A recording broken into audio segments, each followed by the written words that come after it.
Wapenda, Bwana Yesu asifiwe.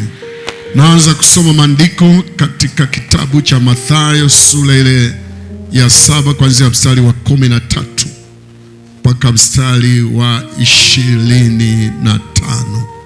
Biblia inasema, ingieni kwa kupitia mlango ulio mwembamba, maana mlango ni mpana na njia ni pana iendayo upotevuni, na ni wengi waingiao kwa mlango huu, bali mlango ni mwembamba na njia imesonga iendayo uzimani, nao waionao ni wachache. Jihadharini na manabii wa uongo, watu wanaowajia wamevaa mavazi ya kondoo, walakini kwa ndani ni mbwa mwitu wakali. Mtawatambua kwa matunda yao.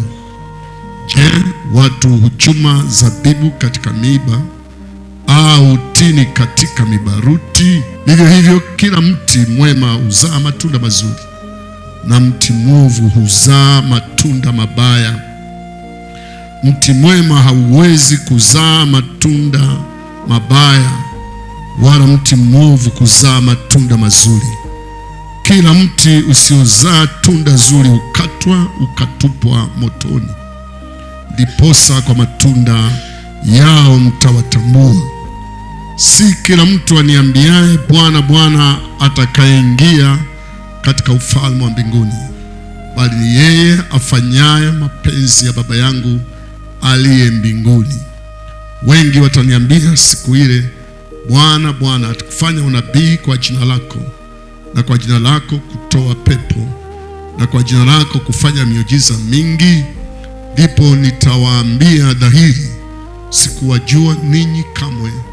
Ondokeni kwangu ninyi mtendao maovu.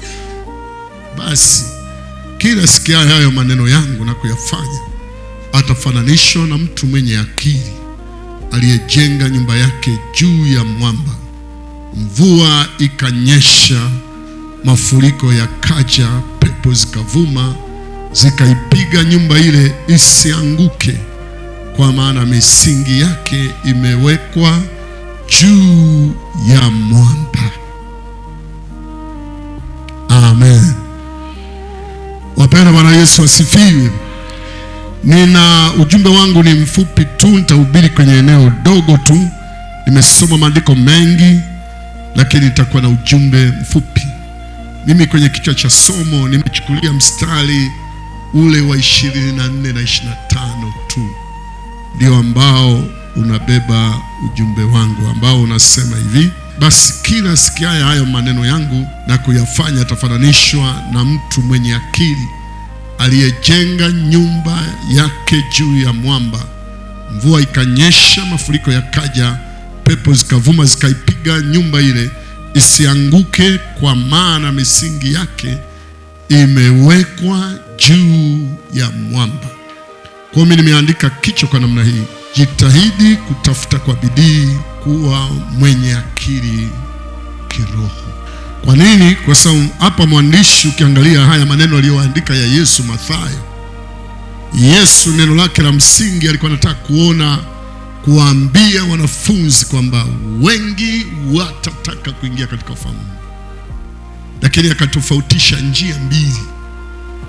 Njia ya wengi itakuwa ni ile pana ambayo haina watu wazuri katika hiyo njia, lakini njia ya pili ni ile njembamba imesonga, ni ile ya mtu ambaye yuko tayari kujikana kufanya kazi ya Mungu na kumcha Mungu. Kujikana ni neno kubwa, ni neno gumu sana, lakini ni kubwa. Kujikana ni kama vile mtu ambaye anajitoa, anajidhabihu, anasema chochote kitakachotokea kitokee, lakini swala la mimi kurudi nyuma haiwezekani. Changamoto yote nitakayopitia kwenye maisha ya wokovu, iwe kwenye uchumi, iwe kwenye afya, iwe kwenye chochote kinachoweza kutokea, lakini mimi siko tayari kurudi nyuma. Wapenda, Bwana Yesu asifiwe. Hiyo ndio maana halisi ya kujikana. Na katika kujikana kunataka awe na akili ya kiroho, awe anaelewa anachojikana kwa ajili yake. akikosa akili atachanganya mambo. Wapenda Bwana Yesu asifiwe. Watumishi wa Mungu, Bwana Yesu asifiwe. Hasa kabla ya kufikia kwenye ile pointi yangu, ndo maana tunaangalia, anatoa ufafanuzi kwenye eneo hili. Ukiangalia mstari wa 15 nasema, jihadharini na manabii wa uongo, kwa sababu mmekusudia kuingia njia iliyo nyembamba. Jihadhari na manabii wa uongo, utakutana nao kabla hujafika kwenye njia. Watakushawishi, watakuhubiria kitu ambacho ni kinyume, watazungumza vitu vingi ambavyo dunia wakalifanya na viafiki. Kama dunia tulionayo leo, dunia tulionayo leo, manabii wengi ni wengi. Ukisikia wengi, wapenda Bwana Yesu asifiwe. Wanaona picha moja, yuko jamaa mmoja anaombea washirika wake wamelala, anatembea mgongoni namna hii. Ndio mtumishi wa Bwana anaombea wale watu, na watu wamelala na kanyaga juu, wako amen, amen. Wako ambao ili upate upako na mafuta ya yule wananawa. Niliwahi kuona mtu amekaa kiti hapo, amemwekea ndoo hapa ya maji. Anaponawa yale maji yanapokudondokea ni maji ya upako wako, yanapochuruzika kutoka usoni kwake, wako amen, amen. Manake wanapokea upako. Wapenda Bwana Yesu asifiwe. Tuna manabii wengi wa uongo, sio leo, hata wakati wa Yesu walikuweko. Wakati Yesu anahubiri anaelekeza kanisa upande huo, wako walikuwa wanahubiri wanaelekeza upande mwingine.